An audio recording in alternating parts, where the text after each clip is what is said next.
India का सबसे छोटा रनवा है पटना का। माननीय मुख्यमंत्री जी ने मांग किया कि हमारे एयरपोर्ट को बेहतर से बेहतर सुविधा इंटरनेशनल लेवल का बनाया जाए, तो उनको बताया गया कि यहाँ तो नहीं हो पाएगा, बीटा में जमीन अधिग्रहण किया गया, पटना एयरपोर्ट वहाँ शिफ्ट करने की बात की कि आप वहाँ बना लीजिएगा। यही बात चला ना, क्या गलत किया? कौन सा मेरा विपक्षी दल इसमें विरोध कर दिया? ये फंड माननीय प्रधानमंत्री जी या वित्त मंत्री जी कब तक बिहार को मिल जाएगा?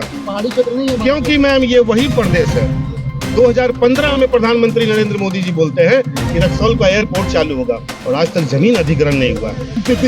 तो इंडिया अलायंस में कुछ लोग ऐसे हैं ना कि बिहार के लोगों को टॉयलेट क्लीनर कहते थे। एक थे ना वहाँ पे एमके स्टालिन जी, उनके सांसद लोग बिहार के लोगों को कहते थे टॉयलेट क्लीनर। एक तेलंगाना के मुख्यमंत्री हैं रेवंत रेड्डी जी, वो क्या कहते थे? बिहार जो है मजदूरों की फैक्ट्री है। आप बताइए, तेलंगाना के मुख्यमंत्री बोलते हैं बिहार मजदूरों की फैक्ट्री है, वो एमके स्टालिन बोलते हैं बिहार टॉयलेट क्लीनर है। अरे भाजपा ने कुछ नहीं किया, कम से कम हमें टॉयलेट क्लीनर या मजदूरों की फैक्ट्री ने नहीं कहा। लालू जी की वाइफ कहा, मैंने आपकी बात को क्या गलत बोला? मैंने तो ऐसा नहीं बोला कि राबड़ी, कोई अपशब्द तो नहीं है। मैंने शब्द तो नहीं बोला। मैंने क्या बोला? सम्मानित व्यक्ति को सम्मान देना चाहिए। सम्मानित नहीं बोला। अपशब्द नहीं होता है। भाई काहे एक आदमी बोले या तुम बोलो, अब इनके जवाब लीजिए। मैंने तो वही बात बोला मेरे भाई, चाहे हमारे विरोधी दल के लोगों ने एक ही बात बोला कि हमारा बिहार पूरे स्टेट में इंडिया के सबसे पिछड़ा स्टेट है, तो आप हमारी उन्नति के लिए हमको विशेष राज्य का दर्जा दीजिए या विशेष राज्य का पैकेज दीजिए। बोलो क्या गलत मांग किया भाई? विपक्ष ने क्या गलत मांग किया? विशेष आपका पैकेज मिला ना, उसके बाद क्या सबसे ज्यादा फंड मिला है बिहार को? क्यों मिला बताइए? इसने तो बोला कि सरकार खतरे में है कि फंड मिला, उसके बाद भी आप सवाल उठा रहे हैं।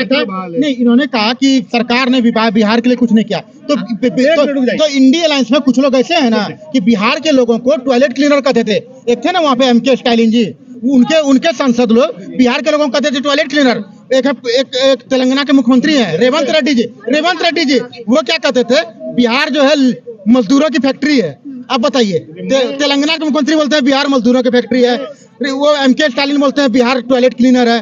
अरे भाजपा ने कुछ नहीं किया, कम से कम हमें टॉयलेट क्लीनर या मजदूरों की फैक्ट्री ने नहीं कहा, सम्मान तो दिया ना। 20 साल पहले इंडस्ट्री अगर बिहार में बैठ जाता ना, तो अदर स्टेट में हमें कमाने की जरूरत नहीं पड़ती। तो राबड़ी जी भी तो नहीं करवाई थी ना, जब राबड़ी जी मुख्यमंत्री थी 7 या 8 साल, तो उन्होंने भी तो कुछ नहीं करवाया। जवाब देता हूँ, आप मेरे मुंह से कभी नहीं सुनिएगा कि बीजेपी वाले इसका विरोध करते, उसका विरोध करते, पीडीपी के साथ गठबंधन क्यों किए।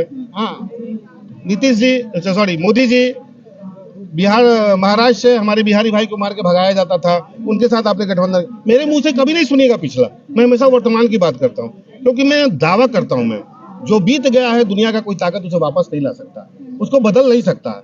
हम अपने हित और अपने भविष्य के लिए वर्तमान और भविष्य का देख के चलेंगे, लेकिन बार बार किसी वर्तमान में तो वही ना बजट। थोड़ी देर पहले यही ना बोल रहे थे मैं वर्तमान की बात करूंगा, मैंने 2014 में 34 सीट जिता के दिया, 2019 में 39 सीट जिता के दिया, तो ये 2014-2019 चलेगा तो वो वर्तमान था। मैंने क्या बोला कि हमारे 2 सांसद ने बिहार की हित की बात की, मैं उस पर गर्व करता हूं। सब करते हैं, लेकिन यही है कि कुछ लोग सोशल मीडिया में फेमस हो जाते हैं, कुछ लोग वहाँ सोशल मीडिया में नहीं आ पाते हैं। लेकिन आप बताइए ना भैया, 10 साल में कोई एक नेता को नाम बताइए, एक सांसद का नाम बताइए जो हमारे बिहार के हित की बात किया हो। अब भैया ने कहा कि देखिए इनको इतने हजार का करोड़ का पैकेज मिला बिहार को। भैया बात बिहार के विशेष राज्य के दर्जा की थी, हमें आगे बढ़ना था, और आज माननीय मुख्यमंत्री इतना कुछ हुआ है तो इससे नहीं। अब मेरा भी सुनिए, अब मेरा भी तो क्वेश्चन लिया कीजिए लो यार। देखिए, अगर जो विशेष राज्य का दर्जा नहीं मिला, लेकिन जितना पैकेज मिला है बिहार को, उससे आप खुश हैं या नहीं है? इसमें आप क्यों विरोध कर रहे हैं? मुझे इस पे विरोध नहीं कर रहा है, पर एक सवाल करना है, ये फंड माननीय प्रधानमंत्री जी या वित्त मंत्री जी कब तक बिहार को मिल जाएगा? पहाड़ी क्षेत्र नहीं है, क्योंकि मैम ये वही प्रदेश है 2015 में प्रधानमंत्री नरेंद्र मोदी जी बोलते हैं कि रक्सौल का एयरपोर्ट चालू होगा और आज तक जमीन अधिग्रहण नहीं हुआ है। तो मुझे बस इससे मैं आपको काट लो, सवाल कर रहा हूँ। अभी ये बोल रहे थे मैं वर्तमान पे बात करूंगा। आप चलेगा 2015 मैंने क्या करा, सवाल करूंगा कि कब तक मिल जाएगा। उदाहरण देने के लिए मैंने बताया 2014 से पहले कितना एयरपोर्ट था? आप ही बता दीजिए कितने IIT थे? दुबई एयरपोर्ट तक गए और अरे तो पूरे भारत में आप जो अभी कितना बन रहा है? कहाँ बन रहा है? नहीं बना दरभंगा में। आप हम जाके आप बना दीजिए। आप जाके दरभंगा बना दिए। इस बार का बजट आप देखे हैं? बजट लगा वो भी नहीं मालूम नहीं नहीं पूछने दीजिए आप। बन गया रक्सौल क्यों नहीं बन गया? रक्सौल क्यों नहीं बन गया? अरे भाई एक बार में काम नहीं हो जाता। फंस गए, एक बार में नहीं बनेगा। रक्सौल क्यों नहीं बना बताइए? बन रहा है नहीं बन रहा है? सबसे बड़ी ईंटा बन रहा है नहीं बन रहा है? सबसे बड़ी बात यह है आरजेडी के पास कि उनके पास घोटाला करने का पैसा नहीं मिलेगा। सरकार में रहता तो सरकार में रहता आरजेडी वाले तो पूरा गमक जाता। सरकार नहीं है तो विरोध कर रहा है कि हारे बात छाती पीट रहा है। यही बात आप जहाँ का नहीं बना वहाँ चर्चा करेंगे, जहाँ बन गया वहाँ मुँह से नहीं निकलेगा इनके। दरभंगा बोले बना, 10 साल में आपने एक एयरपोर्ट बनाया तो बोले वो दरभंगा बना। डेवलपिंग कहाँ बन में अच्छा बताइए। पटना क्यों बन रहा है? सुनिए, सुन ले भाई, पटना क्यों बन रहा है? पटना पूरे इंडिया का 14 साल में कई को बना के दिए थे, ये तो बताइए। बनाने 14 कांग्रेस किया नहीं है। 370 कितना कम है? 370 कितना कम है? 35 से कितना? पटना पूरे इंडिया का सबसे छोटा, बोलो यार, बोलिए। पूरे इंडिया का सबसे छोटा रनवा है पटना का। माननीय मुख्यमंत्री जी ने मांग किया कि हमारे एयरपोर्ट को बेहतर से बेहतर सुविधा इंटरनेशनल लेवल का बनाया जाए, तो उनको बताया गया कि यहाँ तो नहीं हो पाएगा। बीटा में जमीन अधिग्रहण किया गया, पटना एयरपोर्ट वहां शिफ्ट करने की बात की कि आप वहां बना लीजिएगा। यही बात चला ना, क्या गलत किया? कौन सा मेरा विपक्षी दल इस पर विरोध कर दिया? किया कोई? तो विपक्षी दल वर्क बोर्ड पर क्यों विरोध कर रहा है? वर्क बोर्ड में तो कुछ भी ऐसा चीज नहीं है जिससे कि धार्मिक भावना किसी के हाथ हो, उसका क्यों विरोध कर रहे हैं वो लोग विपक्षी दल? और इतना नहीं, विपक्षी दल में कुछ लोग ऐसे है ना, जब बिहार को ज्यादा फंड मिला था ना, नहीं जब ज्यादा फंड मिला था ना तो ये भी बोल रहे थे बिहार को ज्यादा फंड क्यों मिला? बांग्लादेश में हिंदू को मार दे रहा है। सुनिए, एक भी विपक्ष वाले को ट्वीट तक नहीं किया है और वक्फ बोर्ड में चिल्ला रहा है, सब सारी उठा के नाच रहा है वक्फ बोर्ड पे। लेकिन बांग्लादेश में हिंदू को मारा, एक भी कोई ट्वीट तक नहीं किया। आरजेडी का अल्पसंख्यक मोर्चा का बैठक हो रहा है, यही आरजेडी का बगल में राम मंदिर, जब इन लोगों को राम मंदिर का न्योता मिलता है तो वहाँ भी इनको विरोध होता है। हिंदू को तोड़ रहा है लोग। अंबानी जी के बेटे के शादी में ऋतिक रोशन बन के नाचने चले जाते हैं। ठीक है, ये बोल तो दिए अभी अंबानी की शादी का, तो रुकिए, जवाब दीजिएगा भैया। लालू जी का परिवार गया, जवाब दीजिएगा, घुमाइएगा नहीं। तर्क वाला सवाल, तर्क वाला पूछो।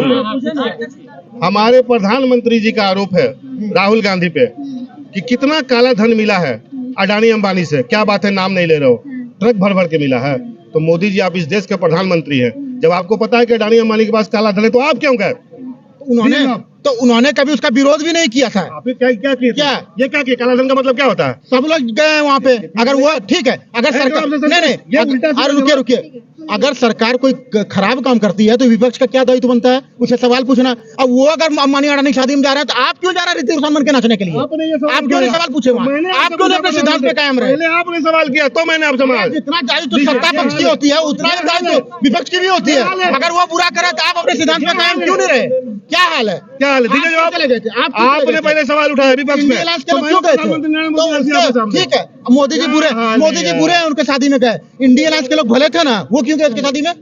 इनको चाहिए 30 साल में जो बिहार बिगड़ चुका है ना, इनको 3 साल में चाहिए बना बनाया। 18 साल बहुत होता है भाई। इनको चाहिए दारू का फ्री परमिशन। 30 साल जो बिगाड़ दिया, 30 साल जो बिगाड़ दिया, 30 साल कौन राज किया? 30 साल कौन राज किया? 30 साल लालू यादव। सुनिए ना, सुनिए बात सुनिए, अरे बात सुनिए ना, बात सुनिए मेरे चाचा। ये पहले बात सुन लीजिए, अरे बात सुनिए। अरे 15 मुख्यमंत्री 15 मुख्यमंत्री 5 रेल मंत्री नहीं रही उनकी पार्टी? लालू जी की पार्टी। अरे सुन लिया, मैं साबित करता हूँ। अरे मैं साबित कर रहा हूँ। हावी मत होइए, हावी नहीं हो पाइएगा। मैं साबित कर रहा हूँ ना। सुन लीजिए, 15 साल पहले तो 7 साल लालू जी मुख्यमंत्री रहे, 7 साल राबड़ी जी, 14 साल, और 5 साल वो रेल मंत्री रहे। 5 साल वो रेल मंत्री, मिला के हुए ना 20 साल। पूरे इंडिया के सबसे महान नेता जो जमीन बेच के नौकरी देते थे, जमीन लेके नौकरी देते थे, रेल मंत्री है। जिसको रांची हाई कोर्ट ने चारा घोटाला में जेल डाला। ये महान नेता है जो पहला मिनिस्टर है, चुप रहा भाई, पहला मिनिस्टर है जो रेलवे को 90,000 करोड़ के मुनाफा में पहुंचाने वाले हैं। चारा घोटाला में तो चारा घोटाला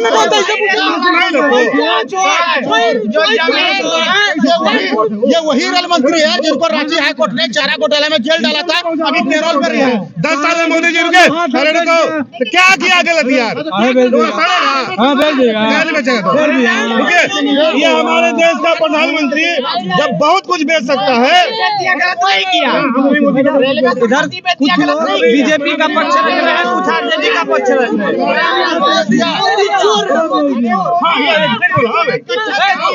एक मिनट, आप बीजेपी का पक्ष रख रहे हैं और ये आरजेडी का पक्ष रख रहे हैं। सुनिए, मेरी बात सुन लीजिए। सत्ता कोई भी हो, बात कर रहा था, सत्ता कोई भी हो, हम लोग नचनिया बन के नाच रहे हैं। फिर एक मिनट, नचाया जाता है, यहाँ डेली नचाया जाता है, वो एक्शन कैमरा हम लोग और आपने झगड़ रहे हैं। हम लोग नचनिया है, जनता एक नचनिया है। आरजेडी भी नचाया और जेडीयू भी और बीजेपी भी कांग्रेस भी सब आके नचा के लोग को जा रहा है। हम लोग आपस में मीडिया के सामने झगड़ रहे हैं। नचनिया तो सबसे बढ़कर इनकी राजमाता है और कोई नहीं है, सबसे बढ़कर इनका राजमाता।